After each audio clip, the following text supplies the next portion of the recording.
हमारी संस्कृति, हमारे संस्कार सदा रहे हमारे साथ। भारत के महान ग्रंथों और काव्यों का संपूर्ण संकलन। सब्सक्राइब करें तिलक। कई तरीके की एलईडी लाइट्स आपके घर और ऑफिस के लिए। GR LED lights, make India bright.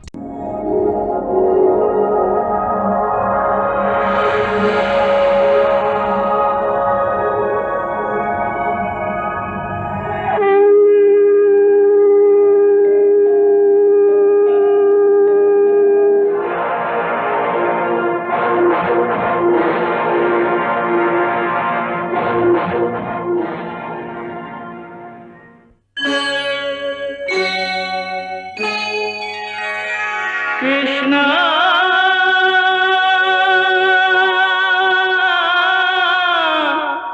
Krishna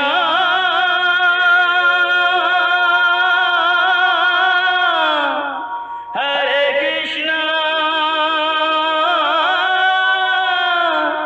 Hare हरे।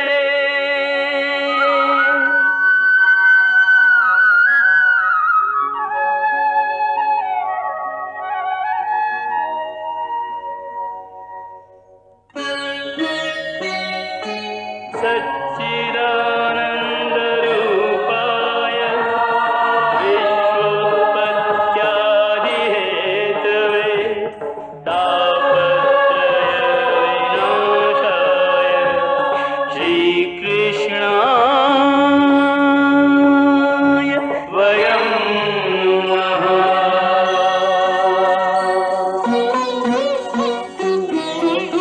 श्रीकृष्ण गोविंद हरे मुरारे, हे नाथ नारायण वासुदेव। हरे कृष्ण राधे कृष्ण राधे राधे कृष्ण कृष्ण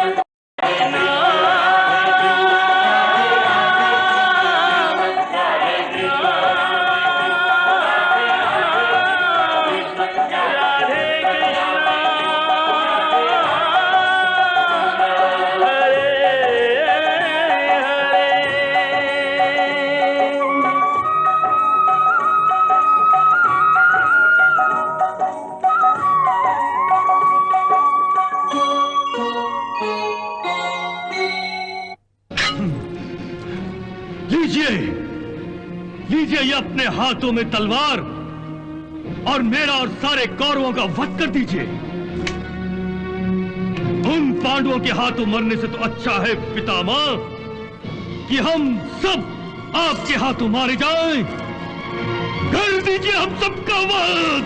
नहीं नहीं नहीं नहीं दुर्योधन, अब मैं इस आरोप को और सहन नहीं कर सकता। तुम्हारे इस आरोप की दुर्गंध मेरे शरीर के रोम रोम से फूट रही है। मेरा संपूर्ण अस्तित्व इस दुर्गंध से अपवित्र हो गया है, अपवित्र हो गया है। मैं इसे पवित्र करूंगा। मैं पांडवों के रक्त से अपने अस्तित्व को पवित्र करूंगा। मैं गंगा पुत्र भीष्म प्रतिज्ञा करता हूं। मैं गंगा पुत्र भीष्म प्रतिज्ञा करता हूं। मैं गंगा पुत्र भीष्म प्रतिज्ञा करता हूं कि मैं पांडवों का वध करूंगा और इस पृथ्वी लोक को निष्पांडव कर दूंगा, अन्यथा स्वयं अपने प्राण दे दूंगा।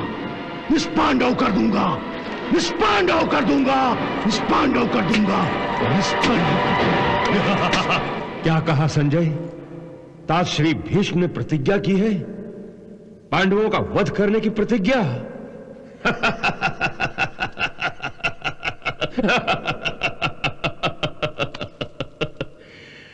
ये सारा ब्रह्मांड टूट सकता है, परंतु भीष्म प्रतिज्ञा नहीं टूट सकती, कभी नहीं टूट सकती।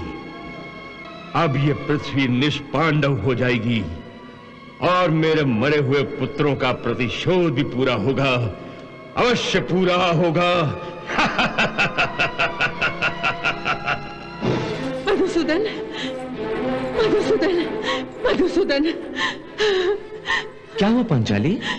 तुम इतने हताश क्यों हो? तुमने सुना माधव, भीष्म पितामह ने प्रतिज्ञा की है, इस पृथ्वी को निष्पांडव करने की प्रतिज्ञा। अब क्या होगा माधव? माधव, तुम मुस्कुरा रहे हो? पितामह ने पांडवों का वध करने का प्रण लिया है और तुम मुस्कुरा रहे हो? कल अधर्म धर्म को परास्त करेगा और तुम मुस्कुरा रहे हो? पांचाली, यूं घबराने से क्या होगा?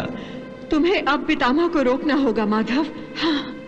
पांडवों के होते हुए? हाँ कृष्ण, हाँ।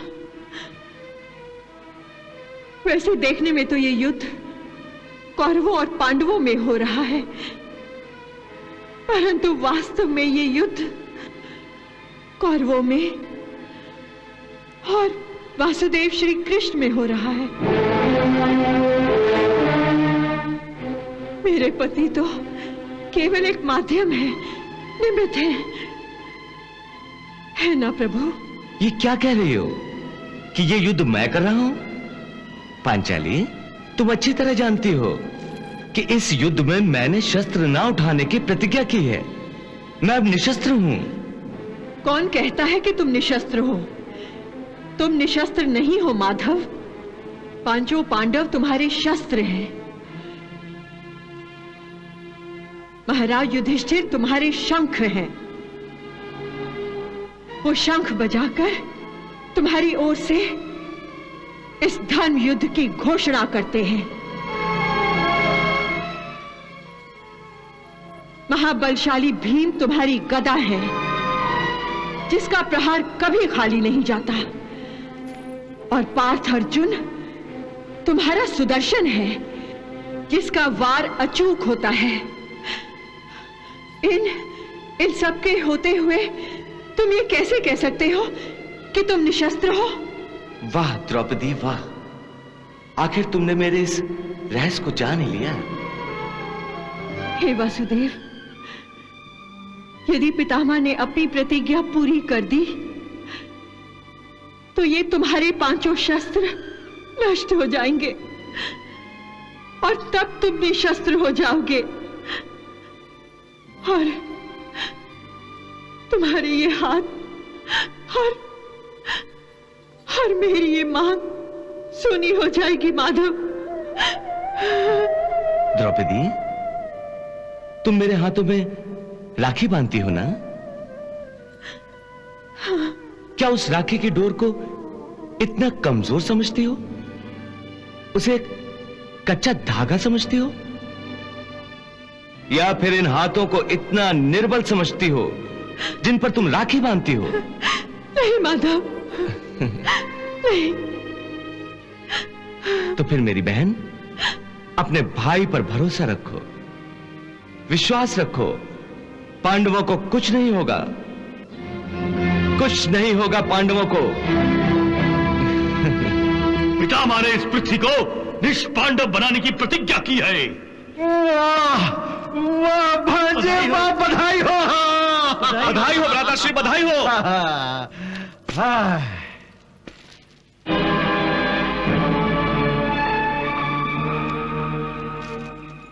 तुम मुझे बधाई नहीं दोगे अंगराज? तुम्हें खुशी नहीं हुई? भांजे, लगता है अंगराज कर्ण ये समाचार सुनकर दुखी हो गए। दुख मुझे इस बात का नहीं है मामा श्री कि पांडव मारे जाएंगे, बल्कि इस बात का दुख है कि अर्जुन का वध अब मेरे हाथों नहीं होगा। चिंता क्यों करते हो मित्र?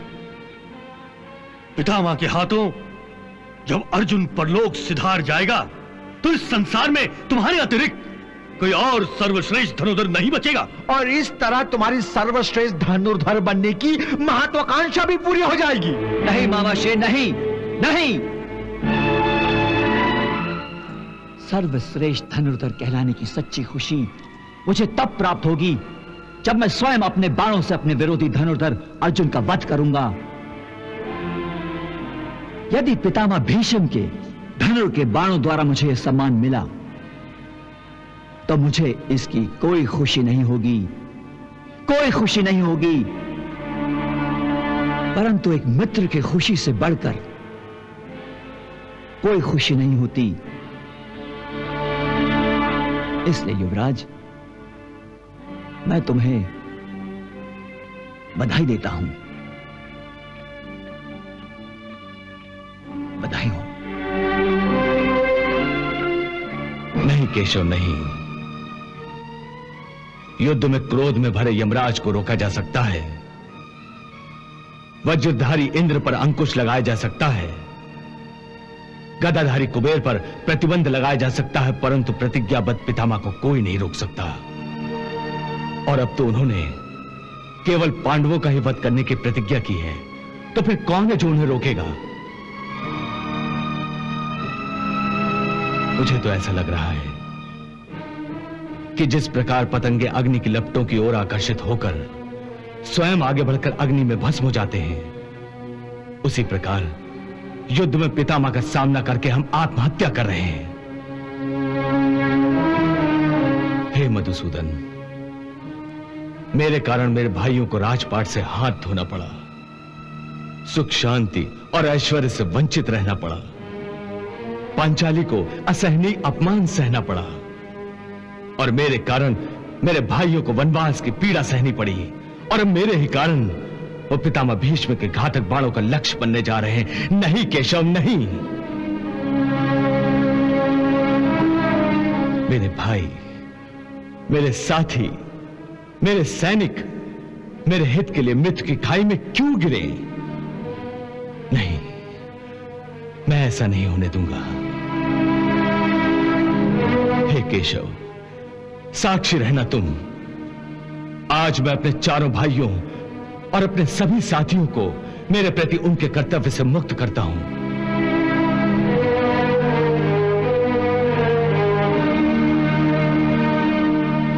मैं अपने स्वार्थ के लिए अपने भाइयों को भेंट चढ़ाना नहीं चाहता। मेरे कारण यदि माता कुंती के दोनों पुत्र छिन जाएं, तो मैं उन्हें क्या जवाब दूंगा? और फिर जब मैं मरकर परलोक पहुंचूंगा तो माता मांद्री को क्या उत्तर दूंगा कि उनके दोनों पुत्रों को भी मैंने अपने स्वार्थ पर भेंट चढ़ा दिया? इतना भयंकर आरोप सहने की शक्ति मुझ में नहीं है केशव, मुझ में नहीं है। मरना है तो केवल मैं ही मरूंगा। मरे आपके दुश्मन भ्राताश्री। युद्ध भूमि में जो भी आपकी ओर आंख उठाएगा, मैं उसकी आंखें नोच लूंगा। हम भाइयों के होते हुए स्वयं मृत्यु भी आपका बाल तक बांका नहीं कर सकती। हाँ बड़े भैया, हमारे जीते जी यदि आपका वध हो गया तो हम तो बिन मौत ही मर जाएंगे। हमें मर जाना स्वीकार है भ्राताश्री, परंतु अनाथ होना नहीं।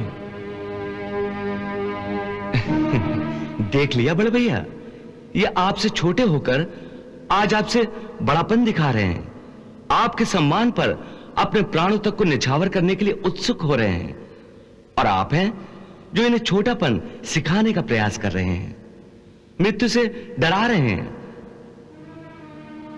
ये तो आपके प्रति इनके आदर और स्नेह का अपमान है, इनके अपने आदर्शों का अपमान है।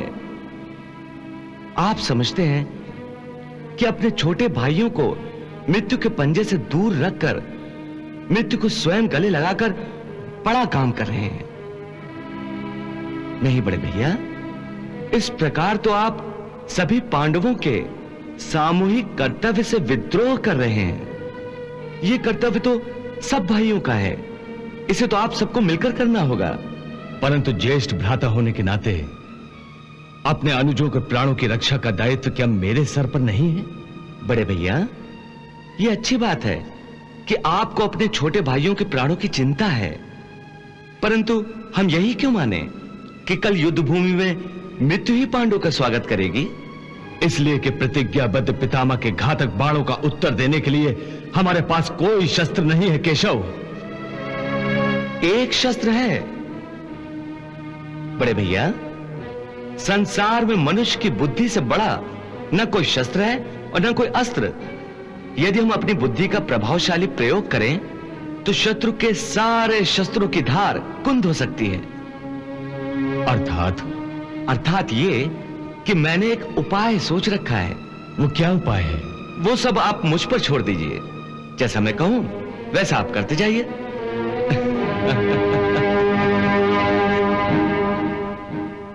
ओम नमो भगवते वासुदेवाय। ओम नमो भगवते वासुदेवाय। ओम नमो भगवते वासुदेवाय। ओम नमो भगवते वासुदेवाय। ओम नमो भगवते वासुदेवाय। ओम नमो भगवते वासुदेवाय। ओम नमो भगवते वासुदेवाय। ओम नमो भगवते वासुदेवाय। ओम नमो भगवते वासुदेवाय। ओम नमो भगवते वासुदेवाय। ओम नमो भगवते वासुदेवाय। ओम नमो भगवते वासुदेवाय। ओम नमो भगवते वासुदेवाय। ओम नमो भगवते वासुदेवाय। ओम नमो भगवते वासुदेव।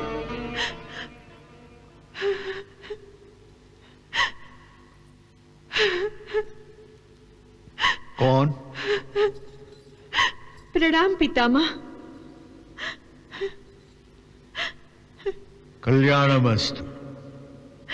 कौन हो पुत्री? इतनी रात गए यूं रोते हुए मेरे शिविर में क्यों आई हो? पितामह, मैं एक सुहागन हूं। मेरे पति इस महासंग्राम में युद्ध कर रहे हैं।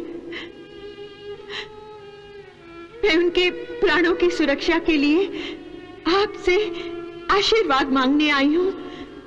युद्ध में तो प्राणों को दांव पर लगाया ही जाता है। एक क्षत्राणी भली भांति इस धर्म को जानती है, इसलिए मृत्यु से पहले मृत्यु का शोक नहीं मनाती। पितामह, फिर भी स्त्री कभी नहीं चाहती कि वो विधवा हो जाए।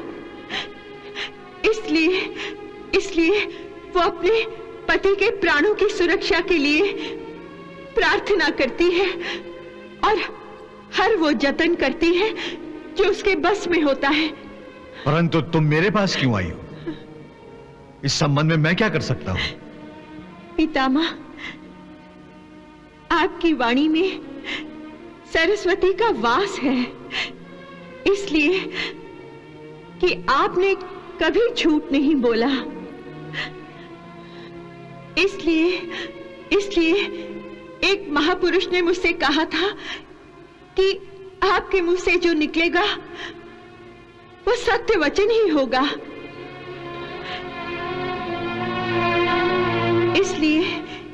इसलिए मेरा मन ये कहता है पितामह कि यदि आप मुझे सदा सुहागन रहने का आशीर्वाद देंगे तो मेरे पति रणभूमि में अवश्य सुरक्षित हो जाएंगे।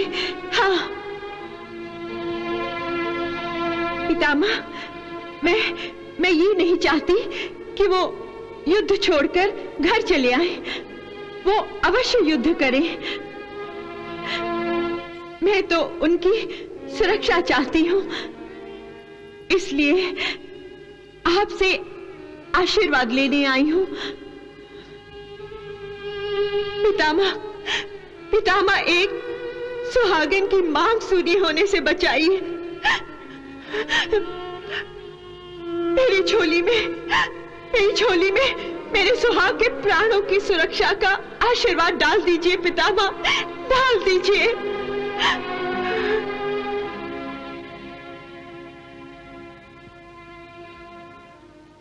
हे भगवान, मेरे हाथों में तो कुछ नहीं है, करने वाला तो तू ही है। मेरे शब्दों में वो प्रभाव डाल दे जिसकी अपेक्षा ये स्त्री मुझसे कर रही है। पितामह आशीर्वाद दीजिए।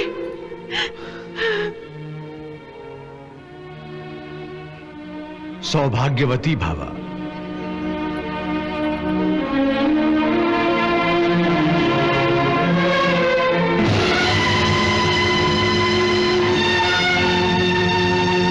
याज्ञसेनी द्रौपदी? हाँ पितामह, आपकी पुत्र वधू, जिसे आपने सौभाग्यवती होने का आशीर्वाद दिया है। अब धरती को निष्पांडव करने की आपकी प्रतिज्ञा अनुसार आपको मेरे किसी भी सुहाग के प्राण लेने का कोई अधिकार नहीं रहा। याज्ञसेनी, तुम्हें अपने पतियों के प्राणों की सुरक्षा के लिए कुछ भी करने का अधिकार था, परंतु तुमने मेरी इस प्रतिज्ञा के पालन के अधिकार को छीनकर मुझे धर्म संकट में डाल दिया है। परंतु पितामह, मैंने तो आपको अपने पोतों की हत्या के पाप से बचा लिया है। हाँ याज्ञसेनी, हाँ, ये तुमने बहुत ही अच्छा किया है। यदि मेरे पोते मेरे हाथों मारे जाते तो प्राण त्यागने तक मेरी आत्मा पर एक बोझ रहता। पितामह, आप मुझे इस शुभ कार्य पर बधाई नहीं देंगे? नहीं, नहीं, तुम्हें इसका अधिकार नहीं है, क्योंकि सौभाग्यवती का आशीर्वाद लेने की तरकीब तुम्हारी नहीं हो सकती। ये उपाय अवश्य ही भगवान श्री कृष्ण ने बताया होगा। आपने बिल्कुल ठीक अनुमान लगाया पितामह। प्रणाम प्रणाम पितामह।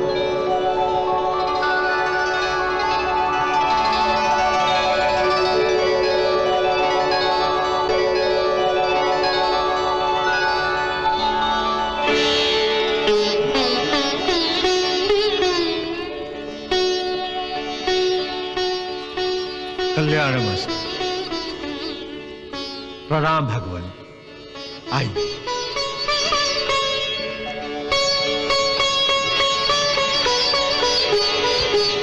आसन ग्रहण कीजिए भगवान।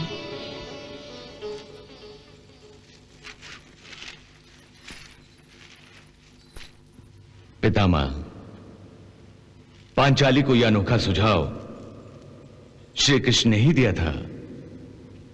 मैं जानता था प्रभु, अपने इस विवश भक्त को अपने प्रिय पोतों की हत्या के पाप से आप अवश्य बचाएंगे।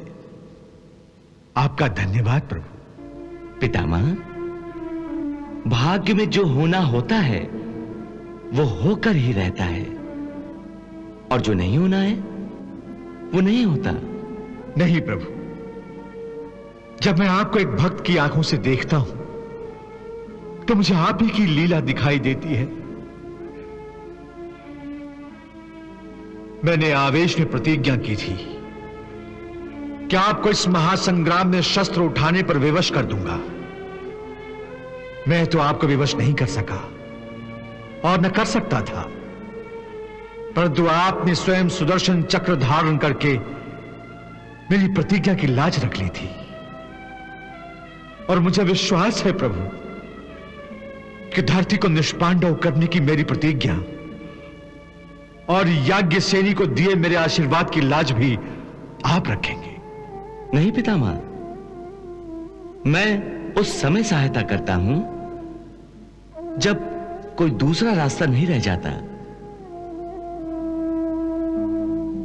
मैं अच्छी तरह से जानता हूं कि इस समस्या का हल आपके पास है, और इस समस्या से क्योंकि पांडव भी प्रभावित होंगे, इसलिए पांडव के ज्येष्ठ होने के नाते इसका समाधान करने का अधिकार आपको है।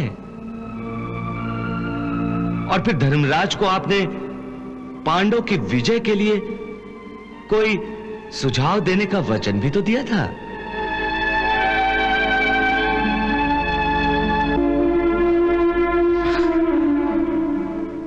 समझ गया भगवान, मैं आपका संकेत समझ गया।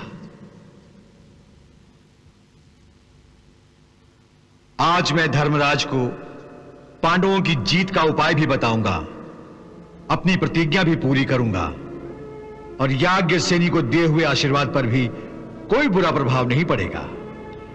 इन सारी समस्याओं का एक उपाय है। वो क्या उपाय है पितामह? बताता हूं, परंतु इस संबंध में मुझे आप सभी पांडवों की सहायता की आवश्यकता पड़ेगी। हम आपकी सहायता अवश्य करेंगे। हाँ, हम आपकी सहायता अवश्य करेंगे, अवश्य करेंगे। तो फिर प्रतिज्ञा करो कि मैं जैसा कहूंगा वैसा ही करोगे। हम प्रतिज्ञा करते हैं कि आप जैसा कहेंगे हम वैसा ही करेंगे। हाँ, हम प्रतिज्ञा करते हैं। कल युद्ध भूमि पर, इससे पहले कि मैं अपनी प्रतिज्ञा का पालन करते हुए तुम में से किसी का वध करूं, अर्जुन मेरा वध करेगा और तुम सब उसकी सहायता करोगे। नहीं पितामह, नहीं पितामह, नहीं, मुझसे नहीं होगा पितामह, मुझसे नहीं होगा, मुझसे नहीं होगा। अर्जुन, तुम्हें नहीं कहने का अधिकार नहीं रहा। तुम मुझे वचन दे चुके हो और फिर ये मेरी आज्ञा भी है और अंतिम इच्छा भी। पितामह, आप बहुत कड़ी परीक्षा ले रहे हैं हमारी। पुत्र, परीक्षा तो मेरा भाग्य ले रहा है। मैं जीवन भर अशांत रहा, अब मैं शांति के साथ मरने जा रहा हूं। अब मुझे शांति भी मिलेगी और विश्रांति भी, जो केवल भगवान कृष्ण या तुम मुझे दे सकते हो, क्योंकि तुम दोनों की सिवा मुझे मारने का सामर्थ्य और किसी में भी नहीं है। मैंने प्रतिज्ञा की थी कि इस धरती को निष्पांडव कर दूंगा, अन्यथा अपने प्राण त्याग दूंगा। अब अपने प्राण त्यागने के लिए मैं आत्महत्या का पाप तो नहीं कर सकता। क्या तुम गौरवशाली मृत्यु का यह अवसर भी मुझे प्रदान नहीं करोगे? परंतु पितामह। अर्जुन, यदि तुम परंतु अरंतु करते रहे तो मुझे अपनी प्रतिज्ञा पूरी करने का अवसर प्रदान करोगे।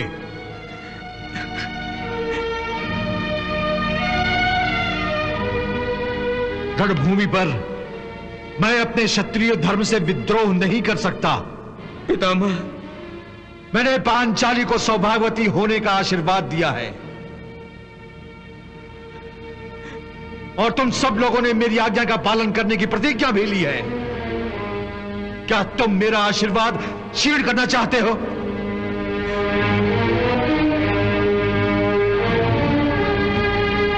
मैंने तुम्हें मेरा वध करने की आज्ञा दी है। क्या तुम अपने पितामह की आज्ञा का विरोध करोगे? मेरी मृत्यु से संकोच करने का अब कोई लाभ नहीं अर्जुन। मेरी मृत्यु का समय आ गया है। तुम सब अच्छी तरह जानते हो कि मुझे इच्छा मृत्यु का वरदान प्राप्त है। मैं अपनी प्रतिज्ञा की लाज रखने के लिए अपने प्राण त्यागना चाहता हूं। मैंने प्रतिज्ञा की थी कि या तो मैं पांडवों का वध करूंगा या अपने प्राण त्याग दूंगा।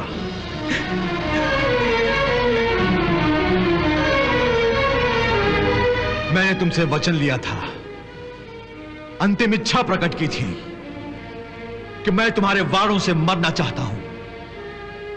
तुम्हें याद है ना? कल तुम मेरी अंतिम इच्छा पूरी करोगे। यह कैसे संभव है पितामह? संभव है, एक स्त्री द्वारा संभव है।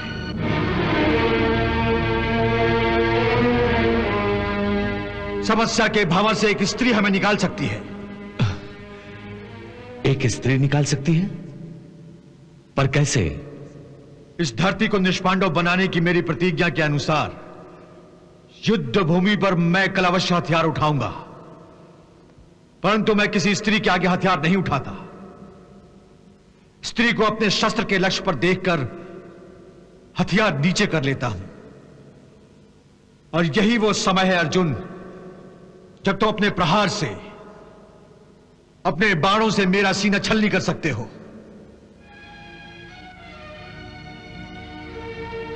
परंतु युद्ध भूमि पर कोई स्त्री आपके सामने क्यों आएगी पितामह? रोज ही आती है, पर तुम उसे पुरुष मानते हो और शिखंडी के नाम से जानते हो, और मैं उसे स्त्री कहता हूं और शिखंडिनी के नाम से जानता हूं। याद है ना, शिखंडिनी ने एक स्त्री के रूप में जन्म लिया था और बाद में एक यक्ष की सहायता से वो पुरुष बन गई थी। बस अर्जुन, तुम शिखंडिनी को अपनी ढाल बना लो, मैं अपने हथियार पीछे कर लूंगा। बस उसके बाद तुम मेरा वध कर देना। पितामह। बस अर्जुन, तुम्हारे लिए यही उचित होगा कि तुम मेरा वध कर दो। बस कीजिए पितामह, बस कीजिए, बस कीजिए पितामह, पितामह।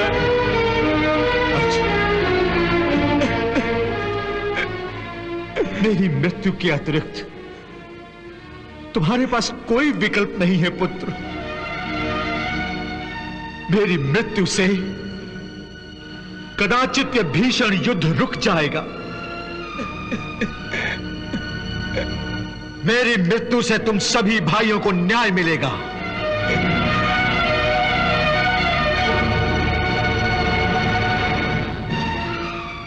मेरी मृत्यु से अधर्म का एक पर्व भी समाप्त हो जाएगा और मेरी मृत्यु से उन गलतियों पर पूर्ण विराम लग जाएगा जो द्यूत सभा में मेरे चुप रहने से शुरू हुई थी।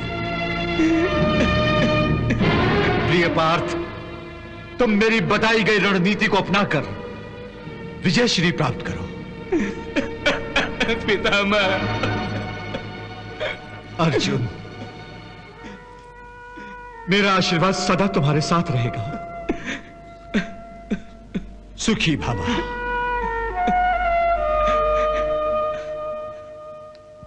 पितामह ने पांडवों का वध करने का निर्णय अवश्य लिया है, परंतु इसे शीघ्र ही सफल बनाने के लिए हमें भी उचित रणनीति बनानी चाहिए।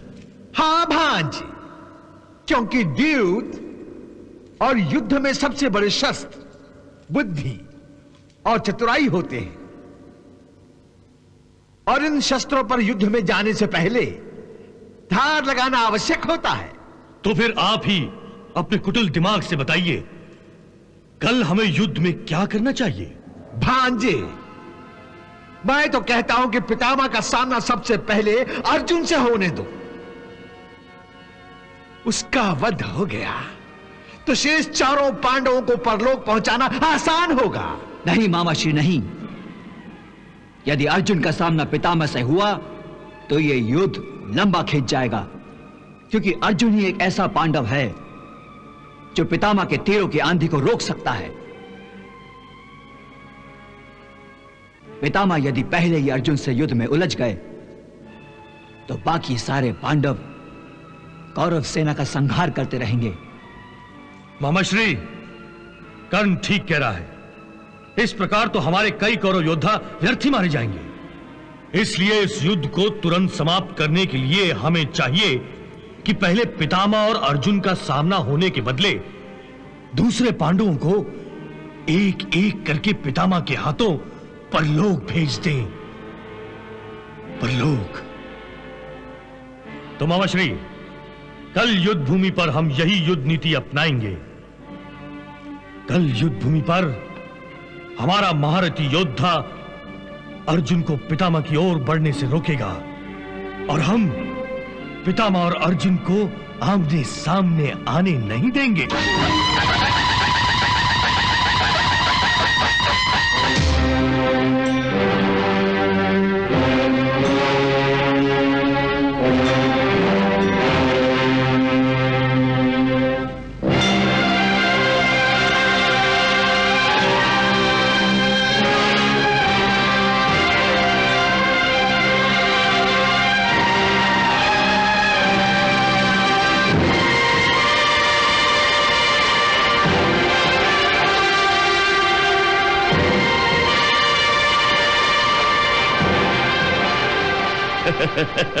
संजय, आज युद्ध आरंभ होने में इतना विलंब क्यों हो रहा है? महाराज, विलंब तो नहीं हो रहा है, परंतु आज आप कुछ अधिक उत्सुक दिखाई दे रहे हैं और आज आप समय से बहुत पहले ही आ गए हैं, इसलिए आपको विलंब का आभास हो रहा है। वैसे अब युद्ध आरंभ ही होने वाला है। नहीं संजय, नहीं। मुझे तो ऐसा लग रहा है कि आज युद्ध ही नहीं होगा। पांडव युद्ध नहीं करेंगे। क्यों महाराज? पितामह ने धरती को निष्पांडव करने की जो प्रतिज्ञा की है, उसी का समाचार गुप्तचरों ने पांडवों को दिया होगा। इसलिए वो पितामह से युद्ध करने के बदले उनसे क्षमा की याचना करेंगे। और मेरे भतीजे इतने निर्दयी भी नहीं हैं कि अपने प्रिय दादा का वध करें।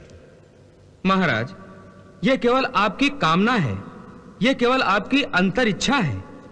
आप चाहते हैं कि यह युद्ध कौरव बिना लड़े ही जीत जाएं, और इस युद्ध में कौरवों को किसी प्रकार की हानि न उठानी पड़े।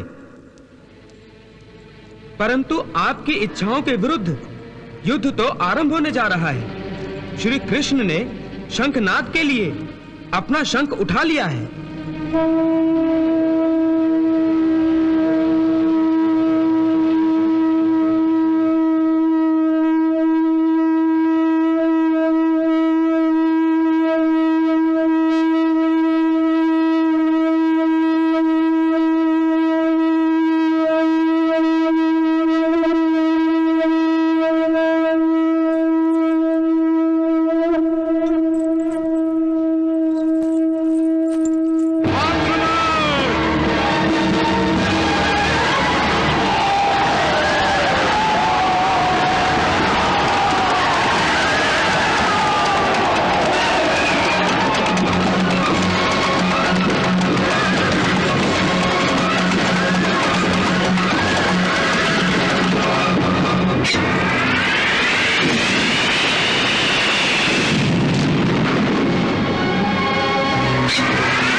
युद्ध शुरू होते ही पितामह ने आक्रामक रूप धारण कर लिया है और वो अंधाधुंध बाण चला रहे हैं, क्योंकि उनकी आंखें अपने लक्ष्य को नहीं देख रही हैं।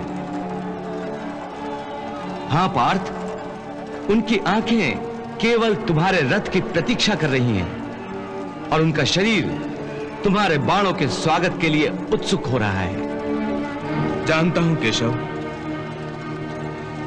आज वो कठिन घड़ी आ गई है जिसको मैं आज तक टालता आ रहा था।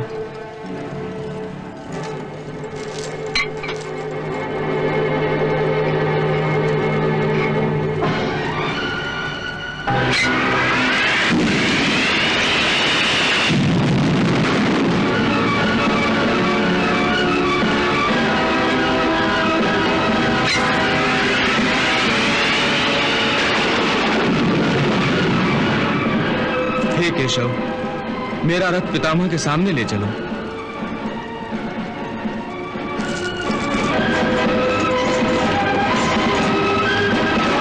श्री दुशासन, महाराज शल्य, आज हमें अपने कल तय की हुई रणनीति के अनुसार अर्जुन पर प्रतिबंध लगा देना चाहिए। किसी भी परिस्थिति में उसे पितामह के सामने जाने से रोकना चाहिए। पितामह और अर्जुन का युद्ध होने से पहले चारों पांडवों का वध होना अति आवश्यक है। इसलिए जाइए, जाकर अर्जुन के मार्ग में बाधा बन जाइए। जाइए। अच्छी बात है भांजे, चलो। जो आगे बढ़ना श्री, चलो।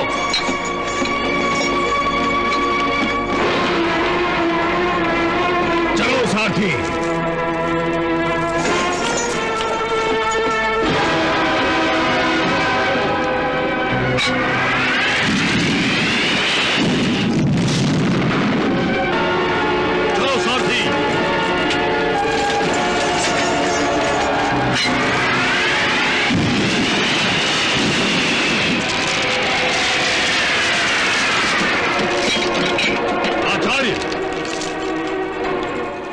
पितामह ने इस पृथ्वी को निष्पांडव करने की जो प्रतिज्ञा की है, उसके कारण पांडव उनके विरुद्ध कोई छल न करे। इसलिए मेरी आपसे प्रार्थना है कि आप दोनों पितामह की रक्षा करें। पितामह अकेले ही पृथ्वी को निष्पांडव कर सकते हैं, उन्हें किसी की सहायता की आवश्यकता नहीं है। ये तो हम भी जानते हैं आचार्य कि पितामह को किसी की सहायता की आवश्यकता नहीं, परंतु हमें अपनी ओर से उनकी सुरक्षा में कोई ढील नहीं देनी चाहिए। शत्रु आखिर शत्रु होता है आचार्य, ये हमें सदैव याद रखना चाहिए। आप उचित कह रहे हैं युवराज, हम आपकी रणनीति का अवश्य पालन करेंगे। चलो सारथी, चलो सारथी।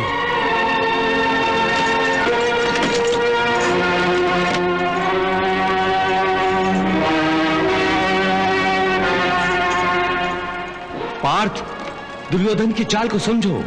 ये तीनों तुम्हें पितामह की ओर बढ़ने से रोकने के लिए आए हैं। जानता हूं केशव, यदि मैं इन तीनों से युद्ध करने में उलझ गया तो पितामह को अपनी प्रतिज्ञा अनुसार संहार करने का अवसर मिल जाएगा। इसलिए तुम इन्हें टालकर मेरा रथ पितामह के सामने ले चलो। ठीक है पार्थ। अर्जुन, भाग रहे हो? अरे काय रण छोड़कर भागना ही था तो रण में आए ही क्यों थे? मामा श्री, जिसका सारथी ही रण छोड़ हो वो तो रण छोड़कर भागेगा ही, पर हम तुम्हें जाने नहीं देंगे अर्जुन। अर्जुन, क्षत्रिय योद्धा तो दुश्मन की ललकार सुनते ही कांप उठते हैं और तुम पीठ दिखा रहे हो। सोच क्या रहे हो अर्जुन? हमसे युद्ध करो, युद्ध। भांजे, विश्व का सर्वश्रेष्ठ धनुर्धर अपने शत्रुओं की ललकार सुनकर भागा जा रहा है।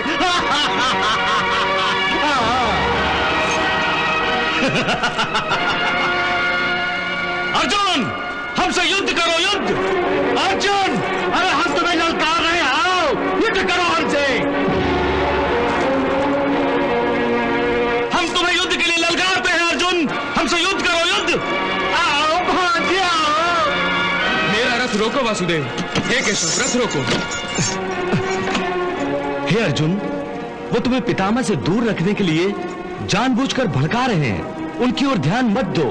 वो देखो, पितामह वहां आतंक बचा रहे हैं।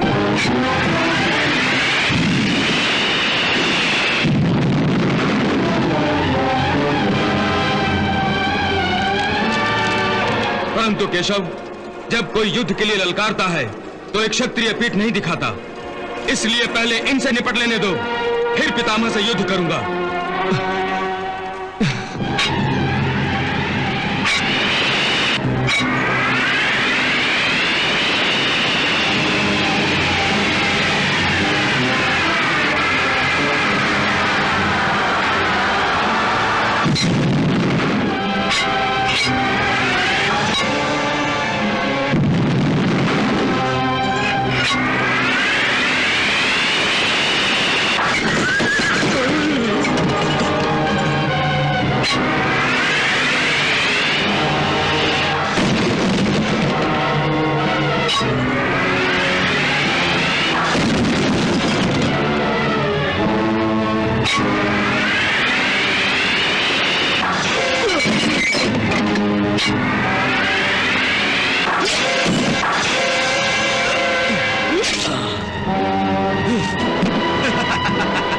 अर्जुन, हर पल महत्वपूर्ण है। तुम्हारा समय नष्ट करने का अर्थ है पितामह को अपनी प्रतिज्ञा पूरी करने का अवसर देना। नहीं केशव,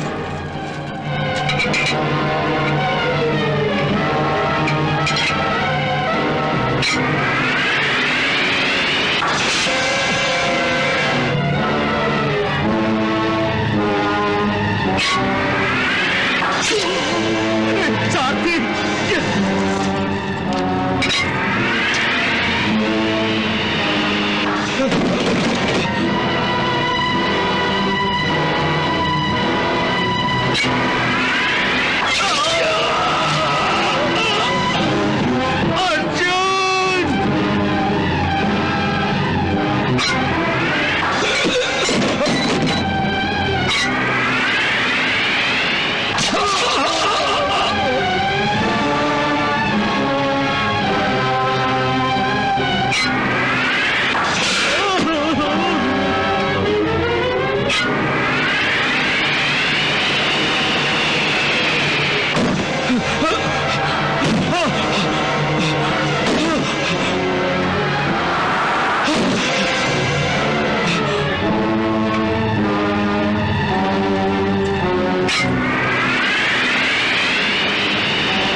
दुशासन, यदि मैं चाहूं तो इसी समय तुम्हारा सर तुम्हारे धड़ से अलग कर सकता हूं।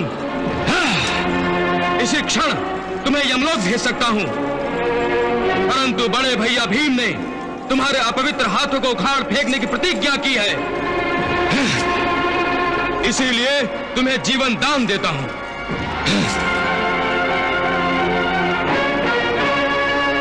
हे केशव, मेरा रथ पितामह के सामने ले चलो।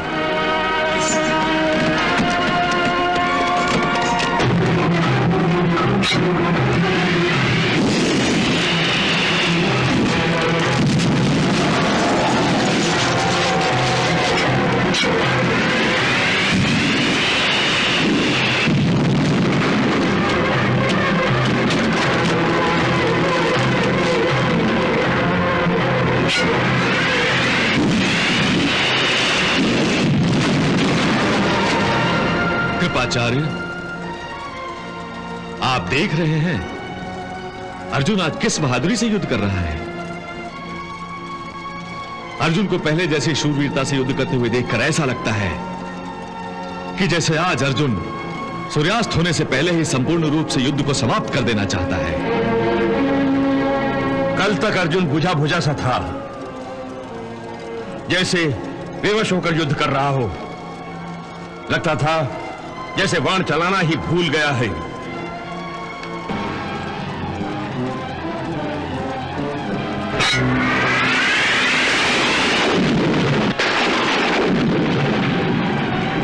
परंतु आज उसमें अचानक परिवर्तन आ गया है, जिस पर प्रसन्न होना या आश्चर्य होना उचित है।